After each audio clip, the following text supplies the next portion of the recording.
Si c'est possible. Je pense que si nous pouvons faire cela, l'avenir sera meilleur.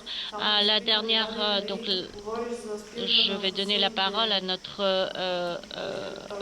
invité français. Juste avant ça, quand tu parles des énergies fossiles, tu parles aussi de l'uranium, peut-être aussi. Tout ce qui n'est pas ressources renouvelables, oui. Donc tu as aussi en vue les centrales nucléaires. Oui, mais on donne 10 à 20% de plus aux énergies fossiles.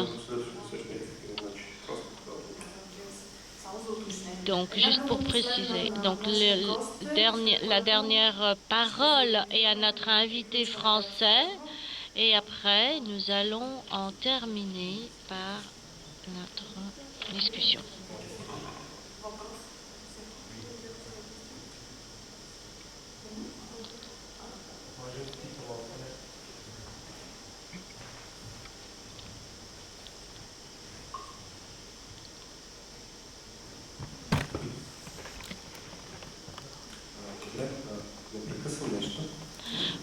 Euh, je m'appelle Philippe Kirillov.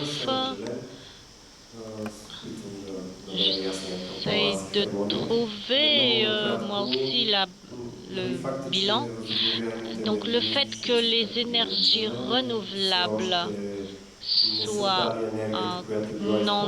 n'est pas encore donné l'énergie nécessaire qui a été utilisée pour leur création et il n'est pas sûr qu'ils pourront fonctionner si longtemps pour donner l'énergie qui a été utilisée pour leur création. Donc c'est un fait qu'on n'a pas encore inventé un meilleur panneau solaire que la feuille verte des arbres, cette feuille qui transforme l'énergie. Donc, à partir de l'approche intégrale, on peut se rendre compte qu'il y a toujours des chercheurs, nous devons les appuyer. Tous ces chercheurs sont bons s'il y a un résultat positif. Donc, notre planète va continuer de toute façon sans nous ou avec nous. C'est une autre chose si un problème qui est survenu à un niveau donné de conscience ne peut pas être résolu au même niveau.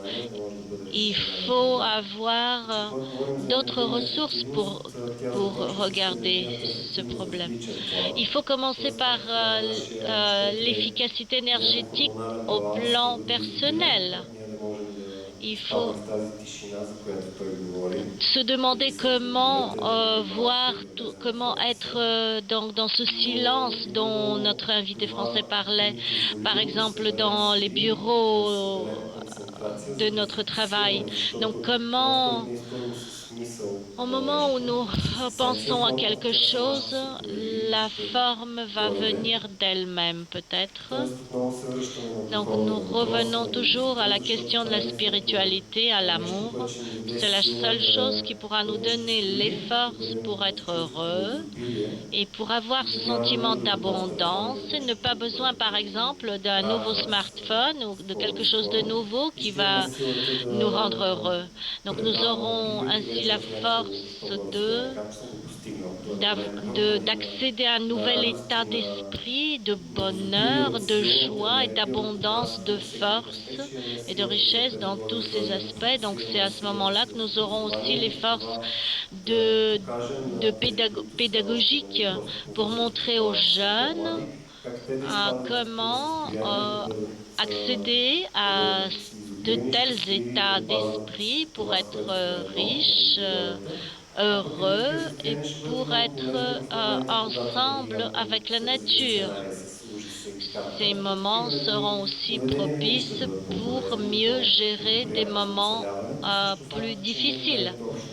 Les communautés, les petites communautés sont aussi la clé pour la solution de ces problèmes. On voit que la Bulgarie joue un rôle important, que la Bulgarie peut donner l'exemple pour mieux vivre et comment les gens peuvent venir former des petites communautés, vivre en harmonie, utiliser la forêt comme une ressource renouvelable et apporter des solutions à tous les problèmes. Je ne vais pas plus rentrer dans le détail. Alors, merci pour cette intervention qui fait vraiment écho à ce que je ressens aussi, à ma propre... et juste le mot de la fin, ce que je dirais, la question définitive, ce qui provoque ces gros problèmes de climat et tout le reste, c'est la question de l'énergie. On veut absolument trouver de l'énergie quelque part,